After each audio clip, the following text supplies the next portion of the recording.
I'm going to start off by talking about the device, which I was kind of like, I didn't believe anyone would do it, but they did do it, and others are following. And that is the concept that Strix Halo, this massive 400 square millimeter piece of silicon, has actually made its way into a handheld. And I've got one of them, and it is the GPD Win 5. Now, the first thing to say about this device, which I think is pretty awesome, is just the fact that it's actually small. Handhelds are getting bigger and bigger and bigger, but this thing, on the width side, it's actually smaller than a Switch 2. It's smaller than a Steam Deck. But it has Strix Halo inside. Absolutely phenomenal. 7-inch LCD VRR panel, very similar to the Asus ROG Ally. And it is an actual proper handheld. I think that's the proper sort of way to describe it here. And the way they've done it is kind of crazy. They've basically taken the battery out of the design, which is kind of cool, because it's an external thing that you can either mount on the back, it clips into place there, or you can just tether it via a supplied cable. 80 watt hour battery there. So, running the machine at 30 watts, you're good for just under 2 hours, I'd say. That's a fairly decent amount of battery life. When you're running this thing at a fairly decent wattage. Mm-hmm. But you can go further. You can go much further. The top of the device actually has an input for basically a laptop power supply. And it comes with a 200 watt laptop power supply. So if you're at home and you're tethered, so to speak, with this power supply, you can run this thing at like up to 75 watts, I believe. And here is where things get excited. In my previous coverage, we've looked at what Strix Halo can do at higher wattages. And it translates completely to this handheld at circa 75 watts. So let's take a look at this PlayStation 5 comparison. It's our classic Alan Wake 2 head-to-head. And man, this is just kind of like crazy. On the mains here, running with that laptop power supply, seems to be running at an average of sort of 65 watts here.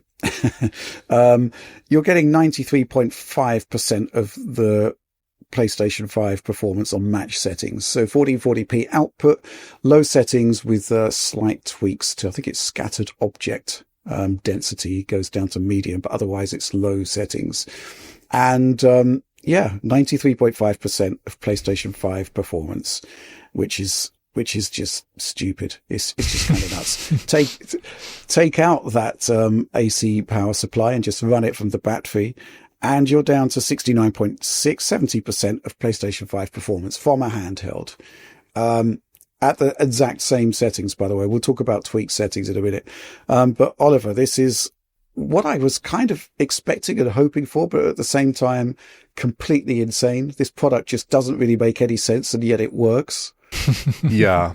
The performance here is highly, highly impressive, and hopefully it presages devices that maybe run an RDNA 5 and are a little bit more power efficient perhaps in the future that we might end up seeing, like obviously the potential PlayStation 6 handheld that's been mooted so much and rumored so heavily.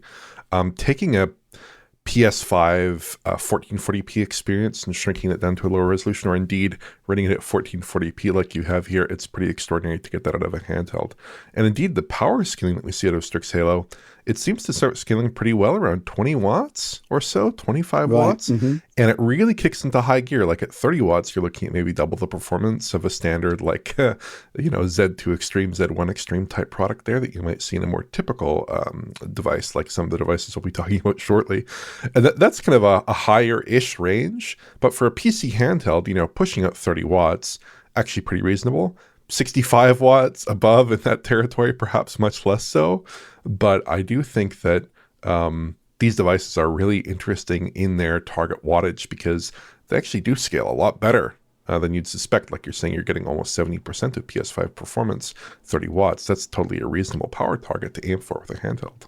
Mm-hmm. Yeah. It is kind of crazy because although you have got this massive amount of silicon there, and you have got the advantages of process node advantage over the PlayStation 5 and more compute units, memory bandwidth is much, much lower than a PlayStation 5. So the concept that this is happening at all, I think is absolutely remarkable. But yeah, you talk about 30 watts there, Oliver, and we do have some results there because obviously we were outputting at 1440p there to match a PlayStation 5, but the GPD Win 5 only has a 1080p screen. So it's kind of like, not really a realistic scenario for handheld gaming. And so we reran the test. And this time, while the PlayStation 5 here is still in its performance mode, still 1440p, targeting 60 frames per second. What we're doing with the GPD Win 5 now here is to basically drop it down to 30 watts and at the same time reduce the output resolution to match the screen, 1080p. So it is effectively PlayStation 5 settings at a lower resolution and a couple of FSR upscaling factors that we've got here. And basically FSR balanced mode. You're getting basically 86% of PlayStation 5 performance there with the reduced wattage, but with reduced resolution. So some nice scaling there. Go to FSR performance mode, which will be upscaling from like 540p. Still looks all right on a 7-inch screen. 93% of PlayStation 5 throughput there. So that's really, really cool because, basically that's kind of what you would expect from a handheld. Scale down the resolution, scale down the power for similar performance. I'm quite pleased about this. And what I can't really show you with these benchmarks is that because it is running on a VRR screen in the hand, you can't really tell that it's running at any kind of different speed to the PlayStation 5 version because it's so close. And yet, you've got VRR to smooth out the sort of V-Sync stutter or the tearing that might have appeared there. So this is actually pretty cool. What do you think, Alex? Yeah, I think it's also great that you have a screen that will, by virtue of it, having a high refresh rate, it'll have a lower VRR ceiling than a 60 hertz VRR game on a PlayStation 5 that, isn't using a 120 hertz container. And when you get into that, 48 to 50 range, even 45, going down to like 43 FPS, it's pretty actually hard to tell the difference in like stroboscopic motion of which frame rate is actually higher, because you're just talking about milliseconds of frame there. You have to start getting the multiples before you start seeing differences again. And I think that is very telling. You're essentially getting like a handheld PlayStation 5 experience, which, like you said, when you're running we've seen this with Switch 2 quite often, that even though like the internal metrics tell you one thing, as soon as you start shrinking screen size, image quality concerns become less and less and less. And I think that's really cool. The one thing that I like about this handheld device the most is that I've personally found, as someone who doesn't use them too often, that every single time a new one's announced, I just kind of don't feel anything about it because they're all based upon very similar technology bases. And this one, due to the fact that it is using a different chip, different process, different everything, different package completely, it is very different from the rest of the AMD based handhelds, right? And I think it's nice to finally see some level of innovation in the market, which I otherwise felt like beyond the Steam Deck and, iterations thereon in terms of like one has VRR screen, one uses a processor that has more, more oomph to it, one has more memory, but I didn't feel like the experience was that much different on a whole. So I was really happy to see something that does look at least somewhat generationally better to a great degree, because like the games you could run on this, there's a number of them that just could never run on a Steam Deck. So I think that's great. Yeah, I mean, this is kind of like the leap that we want, but possibly not with the silicon that they've provided. It's just like extreme stuff. But let's take a look at the Xbox Ally X comparison here, because we had to do it. And this is actually running at 35 watts, which is the highest that the machine can run power-wise. FSR performance mode, so 540p upscaling to 1080p, up against the GPD Win 5, up against the PlayStation 5 and its 1440p output.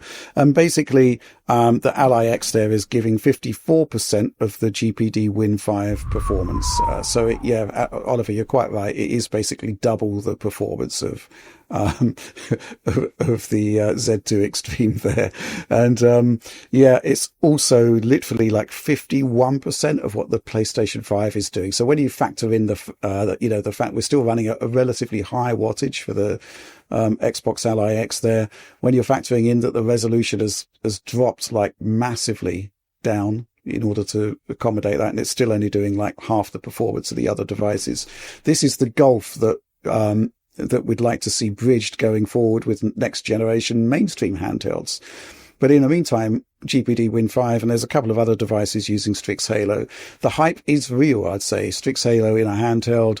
Didn't think they would do it. They did do it. It kind of works. The only thing I would say, above 30 watts, the fans really, really spin up on this thing and it becomes quite loud. But at 30 watts here, I mean, perfectly fine, perfectly equitable, I'd say.